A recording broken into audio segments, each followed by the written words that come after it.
Evolution. So we're going to start with Lamarck's theory of evolution, which turned out to be wrong, but a lot of people believed this in Darwin's day. So he said that changes to an organism's body are adaptations to the environment that are acquired in an organism's lifetime.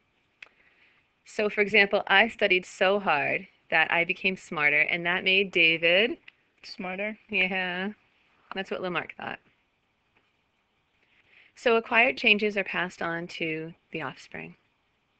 So for example, these two bodybuilders would have a baby that was really strong. Or Captain Hook. Remember how his arm was eaten by an alligator? Yeah. TikTok. He would have a baby with a missing arm. Oh, poor baby. Or a guy with lots of tattoos would have a baby with lots of tattoos.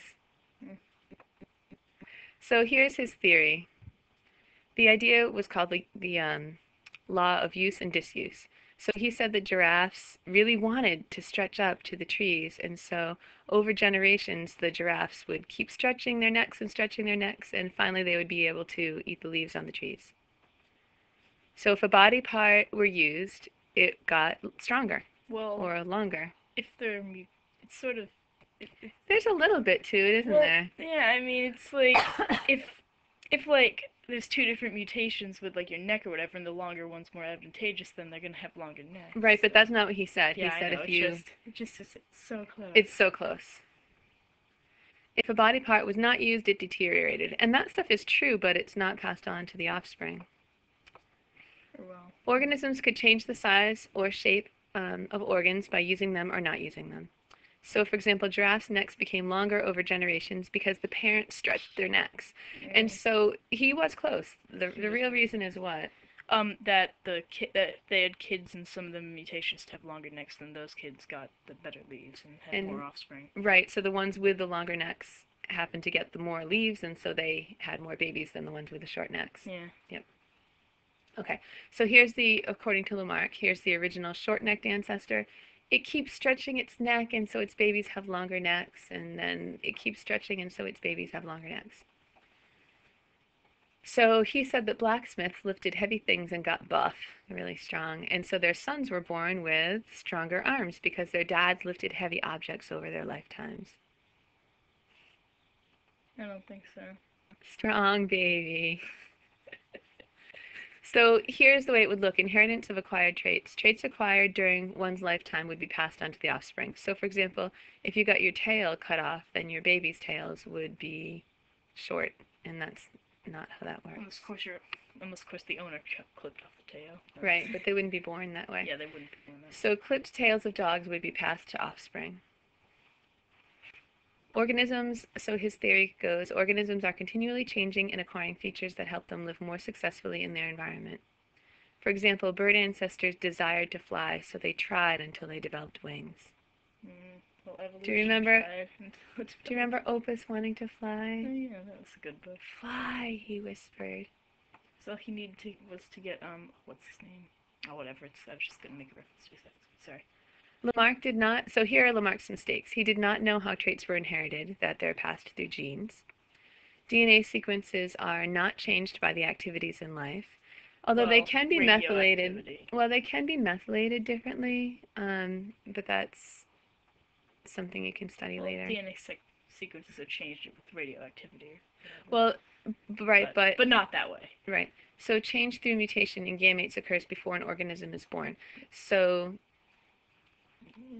and you don't pass on stronger arms to your kids unless you genetically had stronger arms, right? Which maybe that's what he got. So anyway, it was a good try, but he was wrong. So now we're going to talk about Charles Darwin and his ideas, which were close, but certainly much better. So we'll look at his voyage of the Beagle. He was a naturalist on a boat, and this is where he collected all kinds of samples. And the Galapagos Islands. He did, and figured out how evolution really works. So he was born around the same time as Lamarck, and there's a reconstruction of the Beagle that he joined in 1831. So this was a 5-year voyage around the world, and so he started here And let's see. Boom, He boom, went down to boom, boom, boom, boom, boom, boom, boom, boom, boom. Went to Over here. Do, do, do, do, do, do, do, do, do. And back again. Terra del Fuego. So he was an avid collector of plants and animals, and he was astounded by the variety of life. And so the Galapagos Islands are these islands that he spent a lot of time in and collected a lot of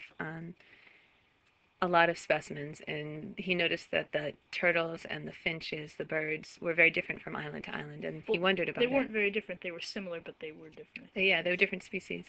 So these are volcanic islands off the coast of South America. Let's look at where they are again. We'll go backwards a little bit. They're right. Oh, they're off the coast of North America. Yeah. Well, Right. they're, No, well, they're right off off the southern coast. So well, they're off the coast of South America. they're off the coast of South America, and they're south of North America. Sorry, I said Right. that wrong.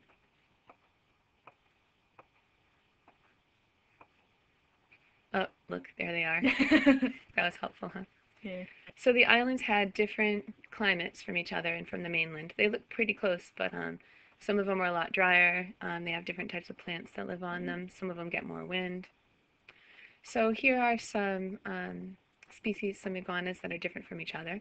So the island species varied from the mainland species, and they didn't breed. Right, and from the other island species too. So the species also varied from island to island. And so here are some turtles. This type of turtle was found on the Pinta. This is one island, and this type of turtle is a different species from that one, and that's on this island. And this type of turtle is a different species from either of those, and it's found on that island. So we found a great diversity on these islands. They all had a common ancestor, though. Right. Well, yeah, that's what he figured out.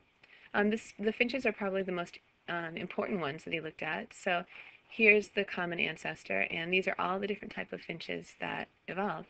And so these are insectivores. They eat bugs.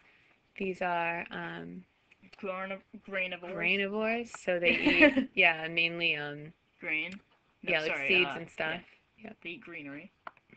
So there's some finches that are found in South America, and a whole bunch of different finches that are found in the Galapagos Islands. So finches on the islands resembled a mainland finch. The available food on each island was different, so seeds or nuts or berries or bugs. Or bread. Mm-hmm. No, I'm just joking. Different types of finches lived on the different islands. Finches had different types of beaks adapted to their food gathering. So, for example, this one is long. Cactus. Yep, and it eats cactus. This one is pretty thick, and it probably eats nuts. It picks up thick seeds.